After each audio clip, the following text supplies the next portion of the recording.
ಯುಕ್ರೇನ್ನಿಂದ ವಾಪಸ್ಸಾದಂಥ 18,000 ವೈದ್ಯಕೀಯ ವಿದ್ಯಾರ್ಥಿಗಳು ಎಲ್ಲಿದ್ದಾರೆ ಈಗ? ಭಾರತದಲ್ಲಿ ಮೆಡಿಕಲ್ ಸೀಟ್ ದುಬಾರಿ ಮತ್ತೆ ಬೇರೆ ದೇಶಗಳ ಮೇಲೆ ಅವಲಂಬನೆ ಆಗುವಂಥ ಅನಿವಾರ್ಯತೆ ಅವರಿಗಿತ್ತು. ಯುಕ್ರೇನ್ನಿಂದ ವಾಪಸ್ ಬಂದವರು ಮತ್ತೆ ಹೋಗಿದ್ದು ಬೇರೆ ದೇಶಗಳಿಗೇನೆ.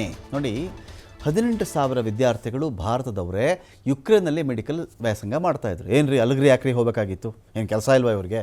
ನಮ್ಮ ದೇಶದಲ್ಲಿ ಇರಲಿಲ್ವಾ ಅಂತ ಇನ್ ಜನರಲ್ ಒಂದು ಕ್ವಶನ್ ಬಂದುಬಿಡುತ್ತೆ.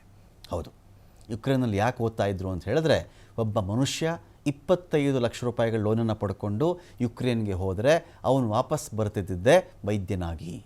25 ಲಕ್ಷ ರೂಪಾಯಿ ಅವನಿಗೆ. ಇದರಲ್ಲಿ ಅವನ ವಸತಿ, ಆಹಾರ, ಅವನಲ್ಲಿನ ಅಧ್ಯಯನ, ಪರಿಕರಗಳು ಎಲ್ಲವೂ ಆಗಿ ಹೋಗ್ತಾ ಇತ್ತು.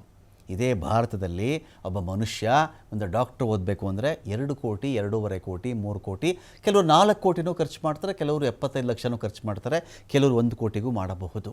ಹಾಗಾಗಿ 25 ಲಕ್ಷ ರೂಪಾಯಿ ನಾನು ಲೋನ್ ತೊಗೊಂಡು ಓದ್ತೀನಪ್ಪ, ಡಾಕ್ಟ್ರ್ ಆಗ್ತೀನಿ, ಡಾಕ್ಟ್ರ್ ಆಗಿ ಬಂದರೆ ಸಂಪಾದನೆ ಮಾಡಿ ನಾನು ಲೋನ್ ತೀರಿಸ್ತೀನಿ. ಈ ಥರದ ವಿದ್ಯಾರ್ಥಿಗಳು ಅನೇಕರಿದ್ದಾರೆ. ಅನೇಕರಿಗೆ ಯುಕ್ರೇನು ನಿಜವಾಗ್ಲೂ ವೈದ್ಯಕೀಯ ಓದಬೇಕು ಅಂದುಕೊಳ್ಳುವವರಿಗೆ ಸ್ವರ್ಗವಾಗಿತ್ತು. ಸ್ವರ್ಗ ಅದು. ಇದೇ ಭಾರತದಲ್ಲಿ ಖಾಸಗಿ ಕಾಲೇಜಲ್ಲಿ ಓದಬೇಕು ಅಂದರೆ 1 ಕೋಟಿಗಿಂತ ಜಾಸ್ತಿ ಕೊಡಬೇಕು.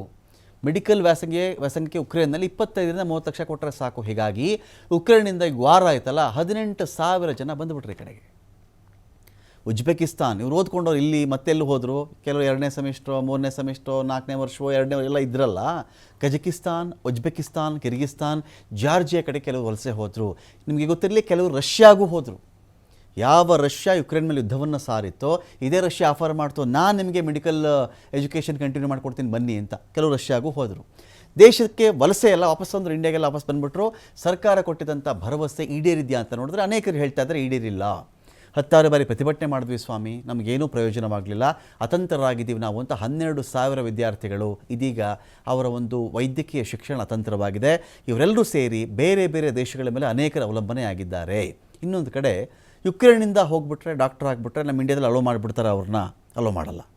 ಯುಕ್ರೇನ್ನ ವೈದ್ಯಕೀಯ ಸರ್ಟಿಫಿಕೇಟ್ ಇದೆಯಲ್ಲ, ಇದು ಭಾರತದಲ್ಲಿ ಮತ್ತು ಕೆಲ ದೇಶಗಳಲ್ಲಿ ಆ ವೈದ್ಯಕೀಯ ಅಧ್ಯಯನಕ್ಕೆ ಮಾನ್ಯತೆಯೇ ಇಲ್ಲ.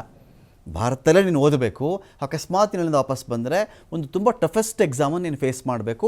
ಆ ಎಕ್ಸಾಮು ಪಾಸ್ ಆದರೆ ಮಾತ್ರ ನಾನು ನಿನಗೂ ಇಲ್ಲಿ ಎಜುಕೇಷನ್ ಕೊಡ್ತೀನಿ ಅಂತ ಒಂದು ಕ್ಲಾಸ್ ಇತ್ತು ಅವ್ರಿಗೆ. ಅದನ್ನು ಮಾಡೋಕ್ಕಾಗಲಿಲ್ಲ ಅನೇಕರಿಗೆ, ತುಂಬ ಟಫ್ ಎಕ್ಸಾಮ್ ಅದು ಅಂಥೇಳಿ. ಇವರೇನು ಮಾಡ್ತಾರೆ, ಆಫ್ರಿಕಾದ ಕೆಲ ದೇಶಗಳು, ಬೇರೆ ದೇಶಗಳಲ್ಲಿ ಯಾರೆಲ್ಲ ಯುಕ್ರೇನ್ನಲ್ಲಿ ಎಜುಕೇಷನ್ ಮಾಡಿಕೊಳ್ತಾರೋ ಅವರಲ್ಲಿ ವೈದ್ಯಕೀಯ ಸೇವೆ ಸಲ್ಲಿಸಬಹುದಾಗುತ್ತೆ. ಹಾಗಾಗಿ ಒಂಥರ ಅತಂತ್ರರಾದರು. 18,000 ಜನ ಆಚೆ ಬಂದರು. ಅದರಲ್ಲಿ 12,000 ಜನ ಅತಂತ್ರರಾಗಿದ್ದಾರೆ. ಯುಕ್ರೇನ್ನಲ್ಲಿ ಯುದ್ಧಗ್ರಸ್ತ ಯುಕ್ರೇನ್ನಲ್ಲಿ ಇದ್ದಂಥ ಜನರನ್ನು ಸ್ಥಳಾಂತರ ಮಾಡಲಾಗಿತ್ತು.